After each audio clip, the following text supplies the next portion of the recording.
Hello दोस्तों, आज मैं सावरडो ब्रेड की रेसिपी आपके साथ शेयर करने आई हूँ। इसे बनाने के लिए स्टेप बाय स्टेप सारी बातें आपको डिटेल में बताई जाएंगी। स्टार्टर कैसे बनाया जाता है, फिर उसके बाद स्टार्टर से सावरडो ब्रेड कैसे बनाई जाती है, और फिर उसके बाद सावरडो ब्रेड को कौन से फ्लेवर के साथ सर्व कर सकते हैं, ये सब आपको बताया जाएगा। तो चलिए देर किस बात की है, रेसिपी को स्टार्ट करते हैं। सबसे पहले मैं स्टार्टर बनाकर तैयार करूँगी। इसके लिए आपको लेना है 50 ग्राम गेहूं का आटा। जितना आटा लिया है उतना ही लेना है पानी। पानी आपको यहाँ पर टंकी का नहीं लेना, या तो लेना है मिनरल वाटर या फिर आरओ वाटर। मैं स्टार्टर बनाने के लिए बिसलरी का पानी यूज कर रही हूँ, क्योंकि मिनरल या फिर आरओ वाटर में क्लोरीन नहीं होता है। टंकी के यानी कि नॉर्मल पानी में क्लोरीन होता है। क्लोरीन होने की वजह से आटा जल्दी फर्मेंट नहीं होता है, वह यीस्ट बनने वाले बैक्टीरिया को मार देता है। रिजल्ट बेहतर बनकर आए, इसके लिए आपको आरओ का या फिर बिसलरी पानी यूज करना है। इन दोनों को मिक्स करने के बाद अब मैं ले रही हूँ कांच का जार। यहाँ पर मैंने सावरडो स्टार्टर जार लिया है, आप कोई सा भी नॉर्मल जार ले सकते हैं। मैंने और भी बहुत सारे अलग अलग जार में बना कर देखा था, लेकिन मुझे इसका रिजल्ट ज़्यादा अच्छा लगा। एक बार खरीदने के बाद यह आपका सालों साल बढ़िया काम करेगा।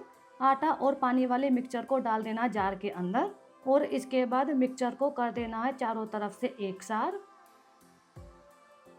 अगर आप नॉर्मल कांच का जार यूज कर रहे हैं तो आपको उसे एयर टाइट नहीं करना है, ढक्कन को ऊपर से इस तरीके से रख देना है। हल्की हल्की हवा अंदर जानी चाहिए, जार को ओपन नहीं रखना है। बस इस तरीके से ऊपर से ढक्कन को लूज रखना है। इसके साथ ब्रीथेबल कवर आया था, मैं जार को इसके साथ कवर कर दूंगी। जार पर एमएल भी दिए गए हैं, इससे आइडिया हो जाता है कि मिक्सचर जार में कहाँ तक है। जहाँ तक मिक्सचर है वहाँ तक मैं लगा रही हूँ फीडिंग ट्रैकर। कौन से दिन स्टार्टर बना रहे हैं वे सब डेज इस पर दिए हुए होते हैं। आप इसको मॉर्निंग में, नून में या फिर इवनिंग में कौन से समय में बना रहे हो यह सब दिया गया है। मैंने इसको ट्यूसडे में कर दिया है और इसको मैं सुबह के समय में बनाकर तैयार कर रही हूँ। अब मैं इसको एक दिन के लिए यानी कि 24 घंटे के लिए रखकर छोड़ दूंगी। अगर आप इसको सर्दी में बना रहे हैं तो आपको इसे ऐसी जगह रखना है जहाँ पर बहुत ज़्यादा गर्माई हो, यानी कि बंद अलमारी में। अगर आप इसको गर्म मौसम में बना रहे हैं यानी कि 30 से 40 टेम्परेचर के बीच में बना रहे हैं तो आपको इसे ऐसे ही बिना अलमारी के रख कर छोड़ देना है। पूरा एक दिन रखने के बाद तब मैं आपको दिखाती हूँ। ये देखिए दूसरा दिन शुरू हो गया है। दूसरे दिन में आप देख सकते हैं ये पूरे दिन रखने के बाद इसमें हल्के हल्के से बबल्स दिखाई दे रहे होंगे। इसके बबल्स अभी बहुत ज़्यादा बड़े नहीं हुए और फुलावट भी बहुत ज़्यादा नहीं आई है। जैसे जैसे बबल्स बड़े होते जाएंगे ये फूलता भी जाएगा। हल्के हल्के बबल्स बनने में इसको पूरे 24 घंटे लगे हैं। सूंघने में यह भी बहुत ज़्यादा खट्टा नहीं है, हल्की हल्की सी आटे वाली स्मेल आ रही है। अब मैं इसमें से 50 ग्राम स्टार्टर लूँगी दूसरे बाउल में। बाकी के बचे हुए स्टार्टर से आप पेनकेक, चीला या फिर रोटी के लिए आटा गूंथे उसमें यूज कर सकते हैं। ये देखिए मैंने बाउल में 50 ग्राम स्टार्टर कर दिया है। बाकी का बचा हुआ स्टार्टर जो जार में है उसको मैं कर दूंगी एक बाउल में। हमने जो 50 ग्राम स्टार्टर निकाला था उस स्टार्टर में मिला दूंगी फिर से बिसलरी वाला पानी। 50 ग्राम स्टार्टर लिया है, अब मैं 50 ग्राम ले रही हूँ पानी। जितनी बार भी हम स्टार्टर बनाने के लिए पानी यूज करेंगे, पानी रूम टेम्परेचर पर होना चाहिए। पानी को मिक्स करने के बाद मैं इसमें फिर से मिला रही हूँ गेहूं का आटा। जितना पानी लिया है उतना ही लेना है गेहूं का आटा। गेहूं का आटा आप मार्केट का खुला हुआ, पैकेट का, चक्की का कोई सा भी यूज कर सकते हैं। पूरी तरह से स्टार्टर बनने में आपको मौसम के अकॉर्डिंग 6 से 7 दिन या फिर 7 से 10 दिन लग सकते हैं। स्टार्टर को मैं तब तक बनाती रहूँगी, इसको तब तक फीड कराते रहना है जब तक ये फूल का डबल ना हो जाए। जब तक आपका स्टार्टर 2 से 3 घंटे के अंदर अंदर फूल का डबल नहीं हो जाता और बड़े बड़े बबल्स नहीं बन जाते तब तक आपका स्टार्टर बनकर तैयार नहीं होगा। फीडिंग वाली प्रक्रिया जो है इसको मैं 3 से 4 दिन इसी तरीके से रिपीट करती रहूँगी। जार को कर दिया है अच्छे से क्लीन। अब मैं इस स्टार्टर वाले मिक्सचर को डाल रही हूँ जार के अंदर। स्टार्टर बनने में समय लगता है, जैसे जैसे दिन बीतते जाएंगे स्टार्टर हमारा बनता जाएगा। एक बार स्टार्टर बन जाने के बाद आप इसको सालों साल स्टोर करके रख सकते हैं। फिर उसी स्टार्टर से एक नहीं, दो नहीं, बहुत सारी ब्रेड बनाकर तैयार कर सकते हैं। मिक्सचर डालने के बाद इसको चारों तरफ से कर दिया एक सार। अब मैंने कर दिया इसको कवर। आज वेडनेसडे है, आज मैं इसको फिर से पूरे दिन के लिए रखकर छोड़ दूंगी।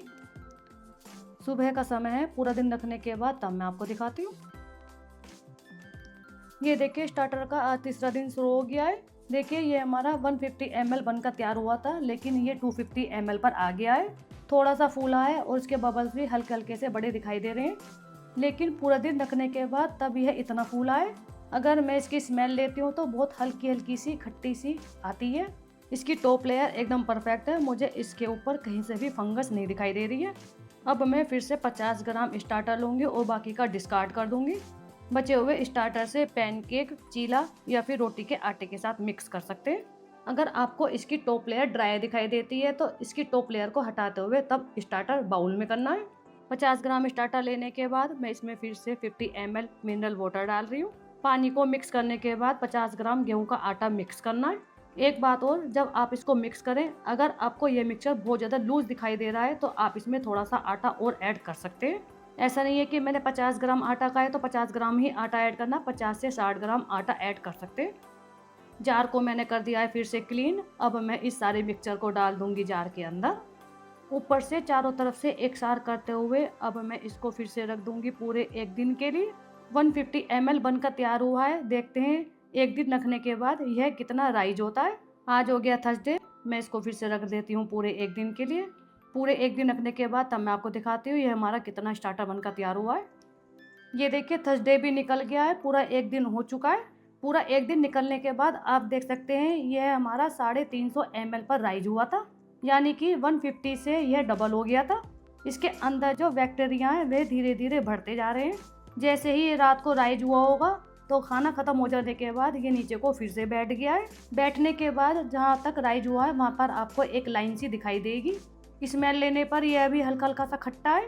इसको फिर से फीड कराना है। इसके लिए मैं फिर से ले रही हूँ एक बाउल में 50 ग्राम स्टार्टर और इसमें ऐड कर देना है 50 ml बिस्लरी या फिर आरओ का पानी। डबल होने में इसको पूरा दिन लगा है। जब तक ये 2 से 3 घंटे के अंदर डबल नहीं हो जाता तब तक ये फीडिंग वाली प्रक्रिया चलती रहेगी। जितना पानी लिया है उतना आटा लेना है। जितनी बार भी इसकी फीडिंग होएगी आटा लेना है, मैदा नहीं लेना ही। आटा का रिजल्ट ज़्यादा अच्छा आता है। मैदा जो होती है वह थोड़ी सी हैवी होती है, आटा जल्दी फर्मेंट होता है। बाकी के बचे हुए को डिस्कार्ड करके मैंने जार को कर दिया है क्लीन। अब मैं इस सारे मिक्सचर को डाल दूंगी जार में। सुबह का समय है, देखते हैं इसे डबल होने में कितना समय लगता है। अगर यह शाम तक डबल हो जाता है तो इसकी फीडिंग आज ही करेंगे शाम को। यह मिक्सचर 150 पर है, देखते हैं राइज होकर कहाँ तक आता है। मैंने इसको फ्राइडे पर कर दिया है। इसका रिजल्ट जल्दी देखना है तो मैं इसको रख दूंगी बंद अलमारी में। ये देखिए फ्राइडे की शाम तक ये अच्छे से राइज हो गया है। सुबह इसकी फीडिंग की थी, फीडिंग करने के बाद ये शाम तक राइज हो गया था। यह हो गया फिर से डबल। राइज का टाइम पीरियड कम हो गया है। राइज हो जाने के बाद ये फिर से नीचे को बैठना शुरू हो गया। इसका मतलब इसे फिर से खाना चाहिए। पहले पूरा दिन लगता था, अब यह शाम तक ही अच्छे से राइज हो गया है। इसके राइज होने का समय कम हो गया है, इसलिए अब इसमें से डिस्कार्ड करने की आवश्यकता नहीं है। इसी में ही ऐड कर देना है 25 ग्राम गेहूँ का आटा। आटा ऐड करने से पहले अगर इसकी टॉप लेयर आपको ड्राई दिखाई दे रही है या फिर हल्का सा फंगस दिखाई दे रहा है तो इसकी टॉप लेयर को हटा देना है। यह सब मौसम पर डिपेंड करता है कि आपके यहाँ का मौसम कैसा है। जितना आटा लिया है उतना पानी लेकर के इसको कर देना अच्छे से मिक्स। चारों तरफ से एक सार करते हुए मैं इसको कर दूंगी फिर से कवर। शाम हो चुकी है, अब मैं इसको एक रात के लिए रखकर छोड़ूंगी। चौथे दिन में ही ये 12 घंटे में अच्छे से राइज हो गया था। अब देखते हैं। अब मैं इसको फ्राइडे से सैटरडे कर रही हूँ क्योंकि इसका एक दिन पूरा हो चुका है। एक रात रखने के बाद तब मैं चेक करूँगी कितना राइज होता है और इसमें कैसे बबल्स बनकर आते हैं। ये देखिए पूरी एक रात रखने के बाद यह कितना अच्छे से राइज हुआ है। 450 ml पर यह पहुँच गया है। पहुँचने के बाद ये फिर से नीचे को बैठ गया है। इसके बबल्स देखिए, बबल्स भी कितने बड़े बड़े हो गए हैं। अब मैं आपको इसकी टॉप लेयर दिखाती हूँ। टॉप लेयर भी आप इसकी देख सकते हैं। स्मेल चेक करते हो, स्मेल में ये मुझे खट्टा महसूस हो रहा है, लेकिन साथ साथ मुझे इसमें आटे वाली स्मेल भी आ रही है। मुझे इसकी टॉप लेयर जो है वह हल्की सी ड्राई दिखाई दे रही है, इसलिए मैं इसकी टॉप लेयर को कर दूंगी अलग। इसकी थोड़ी सी टॉप लेयर को अलग करने के बाद मैं इसी में ही फिर से थोड़ा सा आटा और थोड़ा सा पानी ऐड करूंगी। स्टार्टर हमारा रेडी होने वाला है। आज छठा दिन है। स्टार्टर में मैं ऐड कर रही हूँ 50 ml वाटर। जितना पानी लिया है उतना मैं इसमें डाल दूंगी आटा। 50 ग्राम आटा ले रही हूँ। सारा आटा इसमें डाल करके इसको कर देना है आपस में अच्छे से मिक्स। फ्राइडे वाले दिन ये 7 घंटे में राइज हो गया था। उसके बाद ये धीरे धीरे बैठना शुरू हो गया था। अब मैं चेक करूँगी कि ये कितना समय लेता है राइज होने के लिए। अगर ये 2 से 3 घंटे में ही राइज हो जाता है तो इसका मतलब हमारा स्टार्टर रेडी हो गया है। हमारा जो ये मिक्सचर है ये 250 ml पर है। फ्राइडे वाले दिन इसकी 2 बार फीडिंग हुई थी, इसलिए मैं अब ट्रैकर को कर रही हूँ संडे पर। सुबह का समय है, देखते हैं ये कितने घंटे में राइज होता है। ये देखिए दोस्तों 5 घंटे के अंदर ही अंदर ये कितने अच्छे से राइज हो गया है। 5 घंटे में ये 600 ml पर पहुँच गया है उसके बाद ये नीचे को बैठना शुरू हो गया क्योंकि इसका खाना हो गया ख़त्म। मैं आपको इसकी टॉप लेयर हटाकर दिखाती हूँ। ये देखिए कितना ज़्यादा झागदार दिखाई दे रहा है। अब मैं इसमें फिर से थोड़ा सा पानी और थोड़ा सा आटा ऐड करूँगी। पानी और आटा बहुत ज़्यादा ऐड नहीं करूँगी। 20 ml पानी और 20 ग्राम आटा लूँगी। इन दोनों को करूँगी आपस में मिक्स करने के बाद मैं इसको फिर से रखकर छोड़ देती हूँ। रखने के बाद तब मैं देखती हूँ ये कितने घंटे में राइज होता है। मिक्स करके मैंने इसको कर दिया है चारों तरफ से एक सार, और इसकी जो चारों तरफ आटा लग गया था उसको भी मैंने टिश्यू पेपर से पोंछ दिया है। मैंने इसकी फिर से दोबारा से फीडिंग की है, तो इसको मैंने संडे से कर दिया है मंडे। कवर करके इसको रख कर छोड़ देती हूँ। देखती हूँ कितने घंटे में राइज होता है। ये देखिए दोस्तों 2 से 3 घंटे में ये हो गया है अच्छे से राइज। बबल्स देखिए कितने बड़े बड़े बबल्स दिखाई दे रहे हैं। कवर हटा कर दिखाती हूँ। कवर हटाने के बाद आप देख सकते हैं ये ऊपर तक फूल कर आया है। ऊपर तक फूलने के बाद यह एकदम नीचे को बैठना शुरू हो गया है। आपको जार के किनारों पर आटा लगा हुआ दिखाई दे रहा होगा। अगर मैं इसकी टॉप लेयर हटाती हूँ तो टॉप लेयर भी एकदम झागदार दिखाई दे रही है, बबल्स दिखाई दे रहे हैं। 2 से 3 घंटे में ही अच्छे से राइज हो गया था। स्टार्टर रेडी हो गया। स्टार्टर की रेडी हो जाने के बाद अब मैं इससे बनाकर तैयार करूँगी ब्रेड। वीडियो थोड़ी सी बड़ी है, लेकिन यहाँ पर मैं आपको सावरडो ब्रेड के 1 बाय 1 स्टेप डिटेल में बताती जा रही हूँ। अब मैं इससे ब्रेड बनाकर तैयार कर रही हूँ। तो ब्रेड बनाने के लिए मैं ले रही हूँ स्टार्टर। 75 ग्राम स्टार्टर निकालने के बाद आपका जो जार में स्टार्टर बचेगा उसको इसी के ढक्कन से एयर टाइट बंद करके टाइटली इसको रख देना है फ्रिज में। अगर आप अपने इस स्टार्टर को सालों साल ऐसा का ऐसा ही रखना चाहते हैं तो आपको इसे 15 से 20 दिन के बीच में एक बार फीडिंग करवानी है। जैसे कि मैं इसमें से 75 ग्राम स्टार्टर निकाल दूंगी, तो इसको मैं ऐसे के ऐसे ही फ्रिज में एयर टाइट करके रख दूंगी। जब 15 से 20 दिन हो जाएंगे तब मैं इस जार को फ्रिज में से निकालूंगी, रूम टेम्परेचर पर लेकर आऊंगी। जब ये रूम टेम्परेचर पर आ जाएगा तब मैं इसमें 35 ml वाटर और 35 ग्राम आटा ऐड करूंगी और 2 से 3 घंटे के लिए रखकर छोड़ दूंगी रूम टेम्परेचर पर। जब ये फिर से अच्छे से राइज हो जाएगा तब मैं इसको रख दूंगी वापस फ्रिज में। अगर आपके जार में पहले से ही काफ़ी सारा स्टार्टर है तो थोड़ा सा स्टार्टर डिस्कार्ड करना, उसके बाद आटा और पानी मिलाना है। ये देखिए स्टार्टर निकालने के बाद अब मैं इसी के ढक्कन से इसको एयर टाइट करके टाइटली कस के तब मैं इसको रख दूंगी फ्रिज में। स्टार्टर वाला जो स्टेप है वह हो गया पूरी तरह से कंप्लीट। अब मैं ब्रेड बनाने वाले स्टेप पर चलती हूँ। 75 ग्राम हमने स्टार्टर लिया है। 220 ग्राम मैं ले रही हूँ पानी। ब्रेड बनाने के लिए भी पानी बिसलरी का या फिर आरओ का यूज करना है। पानी के साथ स्टार्टर को मिक्स करने के बाद इसमें नमक भी ऐड कर देना है। नमक आप कोई सा भी ले सकते हैं जो आपके टेस्ट में हो। नमक और पानी को अच्छे से मिक्स करने के बाद अब मैं इसमें ऐड कर रही हूँ मैदा। यहाँ पर मैंने 340 ग्राम मैदा ली है। मैदा आप यहाँ पर पैकेट की या फिर खुली हुई कोई सी भी यूज कर सकते हैं। गर्म मौसम में हमारा 7 दिन में स्टार्टर बनकर तैयार हुआ था। सर्दी के मौसम में बना रहे हैं तो 7 से 10 दिन लग सकते हैं। इस स्पैचुला से एक बार मिक्स करने के बाद अब मैं इसको एक बार हाथों से और अच्छे से मिक्स करूँगी। सुबह का समय है। सुबह के समय में ही मैं ब्रेड बनाना शुरू कर रही हूँ। सुबह के समय से ब्रेड बनाना शुरू करूँगी, रात तक ब्रेड बनकर तैयार होगी, क्योंकि आपको इसमें बहुत सारे स्टेप फॉलो करने पड़ेंगे। सारे स्टेप फॉलो करते हुए रात हो जाएगी। अच्छे से मिक्स करने के बाद अब मैं इसको आधा से पौना घंटे के लिए रखकर छोड़ रही हूँ। आटे को आधा से पौना घंटा रखने के बाद अब इसको स्ट्रेच एंड फोल्ड करना है। इसको चिकनी सतह पर डाल करके नीड नहीं करना है, जैसा कि हम आटा या फिर मैदा की ब्रेड बनाने में करते हैं। बाउल के अंदर या फिर हाथों में लेते हुए स्ट्रेच एंड फोल्ड करना है। इसको मैं 5 से 10 मिनट तक करूंगी, जिससे कि इसमें ग्लूटेन डेवलप हो। जैसे जैसे हम स्ट्रेच एंड फोल्ड करते जाएंगे ये हाथों पर भी चिपकना बंद हो जाएगा। ग्लूटेन जितना ज़्यादा अच्छे से डेवलप होएगा, ब्रेड भी उतनी ही ज़्यादा परफेक्शन के साथ बनकर तैयार होएगी। यहाँ पर आटे को जितना ऊपर साइड खींच सकते हो उतना खींचना है, फिर नीचे की साइड लाना है। आपको हमारे इस आटे की कंसिस्टेंसी दिखाई दे रही होगी। यहाँ का मौसम गर्म है। पानी और आटे का मेजरमेंट एकदम परफेक्ट है। आटा न तो बहुत ज़्यादा टाइट और नहीं बहुत ज़्यादा स्टिकी होना चाहिए। अगर आप इसे ठंडे मौसम में बना रहे हैं तो ठंडे मौसम में इसका मेजरमेंट अलग रहेगा। ठंडे मौसम में पानी थोड़ा बहुत ज़्यादा लग सकता है। मैदा पर भी डिपेंड करता है कि मैदा का टेक्सचर कैसा है। अगर आपको अपना आटा बहुत ज़्यादा टाइट लग रहा है तो आप इसमें थोड़ा सा पानी ऐड कर सकते हैं। अगर आटा बहुत ज़्यादा स्टिकी लग रहा है तो थोड़ी बहुत यानी कि 5 से 10 ग्राम मैदा भी ऐड कर सकते हैं। इसे बनाने के लिए मैं राजधानी की मैदा यूज कर रही हूँ। 5 से 10 मिनट स्ट्रेच एंड फोल्ड करने के बाद तब मैं आपको दिखाती हूँ। स्ट्रेच एंड फोल्ड करने में इसका फर्स्ट स्टेप कंप्लीट हो गया। अब मैं इसको ढक करके फिर से आधा घंटे के लिए रखकर छोड़ूंगी। इसके ऊपर मोटा कपड़ा ढक करके इसको बंद अलमारी में रख सकते हैं, इससे जल्दी ये फूलेगा। आधा घंटा हो गया है। अब मैं इसको फिर से स्ट्रेच एंड फोल्ड करूंगी। अब आपको इसे 10 मिनट के लिए नहीं करना, सिर्फ 5 मिनट के लिए करना है। ऐसा करने से इसका ग्लूटन भी डेवलप होता जाएगा और ये अच्छे से राइज भी होएगा।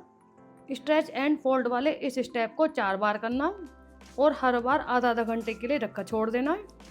सर्दियों में सावा ब्रेड बनाने का तरीका अलग होता है और गर्मियों में अलग होता है। अगर आप सर्दी में सावरडो ब्रेड बनाकर तैयार कर रहे हैं तो वह आपका एक दिन में बनकर तैयार न होगा, अगले दिन बनकर तैयार होएगा। सर्दियों में सावरडो ब्रेड बनाने का तरीका मैं आपको सर्दियों में बताऊंगी। यहाँ का मौसम गर्म है, गर्म मौसम के हिसाब से आपको सावरडो ब्रेड बनाने का तरीका आना चाहिए।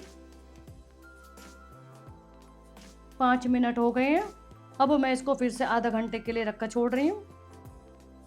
आधा घंटे के बाद अब मैं इसको फिर से 5 मिनट के लिए स्ट्रेच एंड फोल्ड करूँगी और इसको फिर से ढक करके आधा घंटे के लिए छोड़ दूँगी। इस तरीके से मेरा तीसरा स्टेप भी कंप्लीट हो जाएगा। अब मैं इसको फिर से ढक करके आधा घंटे के लिए छोड़ रही हूँ। अब हमारा चौथा स्टेप शुरू हो गया। चौथे स्टेप में आप देख सकते हैं हमारा जो डो है वह थोड़ा थोड़ा राइज होना शुरू हो गया है। इसको नीचे की साइड से हटाते हुए मैं आपको दिखाती हूँ। इसमें आपको छोटी छोटी सी जालियाँ भी दिखाई देंगी। मैं इसको फिर से 5 मिनट के लिए स्ट्रेच एंड फोल्ड करूँगी। जितना ज़्यादा हम अच्छे से इसको स्ट्रेच एंड फोल्ड करेंगे ये उतना अच्छा राइज होएगा। 5 मिनट इस स्टेप को करने के बाद तब मैं आपको दिखाती हूँ। ये देखिए स्ट्रेच एंड फोल्ड वाला जो लास्ट चौथा स्टेप था वह भी कंप्लीट हो गया। अब मैं इसको फिर से आधा घंटे के लिए रखकर छोड़ रही हूँ। आधा घंटा हो गया है। आधा घंटे के बाद आप देख सकते हैं कितना अच्छे से राइज हुआ है। अब आपको लेना है नॉर्मल सादा पानी। पानी में हाथों को करना है गीला। बहुत ज़्यादा गीला नहीं करना, इतना गीला करना है जैसे कि चिकनाई लगाई जाती है हाथों पर। हाथों को हल्का हल्का गीला करते हुए आटे के जो किनारे हैं इसको करना है अंदर की साइड। अंदर की साइड करते हुए किनारे जो हैं वह बाउल से अलग हो जाएंगे और फिर इस आटे को बाउल में से बाहर निकाल देना है। बस इस बात का ध्यान रखना अंदर जो इसके हवा बनी हुई है उस हवा को निकलने नहीं देना है। जिस तरीके से ये राइज हो रहा है ऐसे ही इसको रहने देना है। हाथों की फिंगर को हल्का हल्का सा गीला करते हुए मैं इस आटे को निकालूंगी बाउल से बाहर। हाथों पर बहुत ज़्यादा पानी नहीं होना चाहिए। ये देखिए धीरे धीरे करके इसके चारों तरफ के किनारों को मैंने इसी आटे के अंदर की साइड कर दिया है और मैंने इसको निकाल दिया बाउल से बाहर। आप देख सकते हैं इसके अंदर जो हवा भरी हुई है वह बिल्कुल भी नहीं निकली है। अब हमें फिर से हाथों को हल्का सा गीला करके इसका टाइट बॉल बनाकर तैयार करना है। दोनों हाथों की हथेली के नीचे की साइड के जो किनारे उन किनारों की सहायता से आपको इसका टाइट बॉल बनाकर तैयार करना है। हथेली के किनारों से 4 से 5 बार इस तरीके से अपनी साइड लेकर आना है। ये काम चिकनी सतह पर करना है। चिकनी सतह पर ही इसका टाइट बॉल बनकर तैयार होएगा। बहुत ज़्यादा नहीं करना। 4 से 5 बार करने के बाद आप देख सकते हैं इसका टाइट बॉल बन गया। इसके अंदर की जो हवा है वह अंदर ही है। अब आपको इससे जब तक ये फूल नहीं जाता 1 से 2 घंटे के लिए ढककर छोड़ देना है।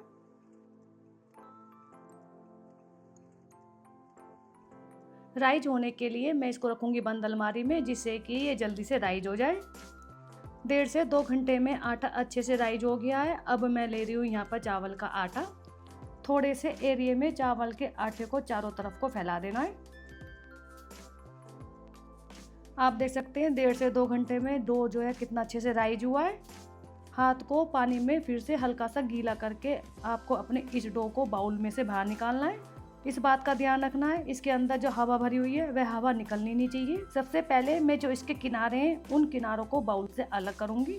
डो का जो चारों तरफ का सरफेस है उसको अंदर की साइड करना है जिससे कि इसकी बॉल सी बन जाए।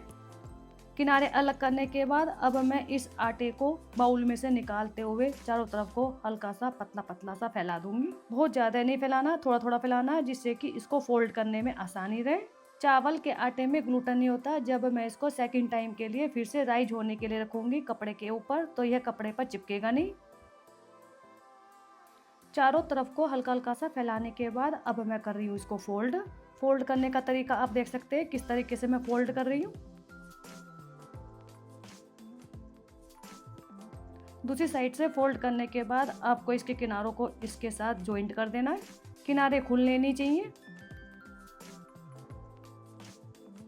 एक साइड से फोल्ड करने के बाद अब मैं दूसरी साइड से टाइटली फोल्ड कर रही हूँ। जहाँ जहाँ की साइड से आपको किनारे खुले हुए दिखाई दे रहे हैं वहाँ से उन दोनों को आपस में चिपका देना है। कहीं से भी आटे का किनारा आपस में खुला हुआ नहीं होना चाहिए। मैं इसकी तीनों साइड से किनारों को आपस में जॉइंट कर रही हूँ। अब आपको लेना है एक बाउल गहरा सा, फिर इसके अंदर लगा देना है कपड़ा। कपड़ा आपका साफ सुथरा होना चाहिए। कपड़ा न तो बहुत ज़्यादा पतला और न ही बहुत ज़्यादा मोटा हो। सावरडो ब्रेड बनाने के लिए वेनूटन बास्केट भी आती है, आप उसको भी यूज़ कर सकते हैं। उसके अंदर कपड़ा लगाया आता है। यहाँ पर मैं आपको सिंपल तरीके से बता रही हूँ जिससे कि आप इसको घर पर आसानी से बना सकते हैं। बाउल के अंदर कपड़ा लगाने के बाद इसके अंदर चारों साइड लगा देना है चावल का आटा। आटा अच्छे से चारों तरफ लगाना है जिससे कि डो को रखने के बाद डो कपड़े पर चिपके नहीं। डो को उठाते हुए रख देना है बाउल के अंदर। डो को रखने के बाद अगर आपको कहीं कहीं पर जॉइंट खुला हुआ दिखाई दे रहा है तो उस जॉइंट को आपस में चिपका देना है। एक्स्ट्रा कपड़े से इसको ढक देना है। कपड़े से ढक करके आपको इसे 3 से 4 घंटे के लिए रखा छोड़ देना है जब तक इसकी प्रूफिंग अच्छे से नहीं हो जाती है। ठंडे मौसम में इसको एक रात के लिए फ्रिज में रखा छोड़ दिया जाता है। फ्रिज में रखने से इसकी कोल्ड प्रूफिंग होती रहती है, बहुत ज़्यादा ओवर प्रूफ नहीं होता है। 3 से 4 घंटे रखने के बाद तब मैं आपको दिखाती हूँ। 3 से 4 घंटे हो गए हैं, आप देख सकते हैं डो जो है वह अच्छे से फूल चुका है। मौसम के अकॉर्डिंग इसको फूलने में समय कम भी लग सकता है या फिर ज़्यादा। फिंगर से दबा कर देखना है, अगर ये वापस उठकर आ रहा है तो इसका मतलब ये अच्छे से राइज हो गया है। अब आपको लेनी है थोड़े से बड़े साइज की प्लेट आप कोई सी भी ले सकते हैं। प्लेट आप पिज्ज़ा प्लेट या फिर एल्यूमिनियम की प्लेट, कोई सी भी प्लेट ले सकते हैं। प्लेट के अंदर बेकिंग पेपर रख करके आपको इसे बाउल के ऊपर रख देना इस तरीके से, और इसके बाद प्लेट को नीचे बाउल को ऊपर करते हुए डो को पेपर के ऊपर रखना है। इस तरीके से डो पेपर पर आसानी से आ जाएगा और इसकी शेप भी नहीं बिगड़ेगी। अब मैं सबसे पहले इस प्लेट को पेपर से अलग करूंगी। डो के ऊपर जितना भी एक्स्ट्रा चावल का आटा लगा हुआ है उस सबको ब्रश की सहायता से झाड़ देना है। दूसरी साइड मैंने अपने ओवन को गर्म होने के लिए रख दिया है। ओवन को हाई टेम्परेचर पर 20 से 25 मिनट के लिए गर्म होने के लिए छोड़ देना है जब तक ओवन के अंदर का टेम्परेचर हाई नहीं हो जाता। मेरे ओवन का हाई टेम्परेचर 230 है तो मैं उसको 230 पर रख रही हूँ, आप 250 तक पर भी रख सकते हैं। ये देखिए जितना भी चावल का आटा ऊपर लगा था उस सबको मैंने हटा दिया है। अब आपको लेना है रेजर वाला ब्लेड से डो के ऊपर अंदर की साइड गहरा कट लगाते हुए आपको इसकी एक लाइन देनी है। दूसरी साइड आपको गैस पर आधा जग यानी कि 500 ml के करीब पानी गर्म होने के लिए रख देना है। ओवन गर्म करते समय दोनों रोड ऑन रखनी है। कट बहुत ज़्यादा गहरा भी नहीं होना चाहिए। कट लगाने से जब हम इसको बेक करेंगे तो इसके अंदर की जो गैस है वह यहीं से निकलेगी, चारों तरफ से नहीं निकलेगी, नहीं तो आपके डो की शेप बिगड़ सकती है। प्लेट के चारों तरफ जो एक्स्ट्रा बेकिंग पेपर आ रहा है उसको मैं कर दूंगी कट। अब इसके ऊपर चारों तरफ पानी से करना है स्प्रे। पानी से इसको चारों तरफ से अच्छे से नहला देना है। ओवन के प्रीहीट हो जाने के बाद इसको रखना है रैक के ऊपर। ओवन की टॉप रोड के नीचे लगा देना है ओवन की ट्रे को जिससे कि हल्की हल्की हीट मिलती रहे। ओवन की नीचे वाली रोड के ऊपर रख देना है कोई छोटी सी ट्रे या फिर बाउल जिसके अंदर आप गरम गरम पानी डाल सके। इसको बेक करने में स्टीम भी चाहिए और इसको बेकिंग भी। ओवन मेरा गर्म हो गया है, मैंने ऊपर वाली रोड के नीचे लगा दी ओवन की ट्रे और नीचे वाली रोड के ऊपर रख दी है छोटी सी ट्रे और उसमें मैंने डाल दिया है गर्म पानी। अगर आपके ओवन में फ़ैन है तो फ़ैन को बंद कर देना, दोनों ग्रिल ऑन रखनी है। दोनों ग्रिल ऑन करते हुए अगर फ़ैन बंद नहीं हो सकता है तो फ़ैन के आगे कुछ ऐसा रख देना है जिससे कि गर्म पानी की स्टीम फ़ैन अपनी साइड ना खींचे। स्टीम के साथ मैं इसको 35 मिनट के लिए बेक करूँगी। ये देखिए मैंने नीचे वाली रोड के ऊपर ट्रे रख दी थी, ट्रे के अंदर है गर्म पानी। स्टीम से ब्रेड का क्रस्ट पतला, क्रिस्पी और शाइनी बनेगा।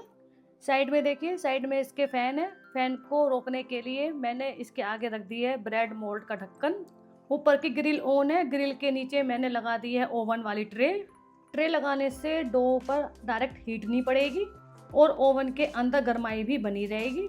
35 मिनट बेक करने के बाद ऊपर वाली ट्रे को और स्टीम वाली ट्रे को दोनों को निकाल देना है। फिर उसके बाद रैक को ओवन के टॉप सेक्शन पर रखकर 20 से 25 मिनट के लिए बेक करना है जिससे कि इसके ऊपर सुनहरा कलर बन जाए। टॉप लेयर पर कलर अच्छा सा नहीं बनकर आ जाता तब तक इसको बेक करना, टाइम कम या ज़्यादा हो सकता है। फिर उसके बाद आपको देखना है अगर इसकी बॉटम लेयर बेक नहीं हुई है तो ऊपर की ग्रिल बंद करके नीचे वाली ग्रिल ऑन करके तब इसको 5 से 10 मिनट के लिए बेक करना है। पूरे टाइम टेम्परेचर हाई रहेगा, फैन बंद रहेगा।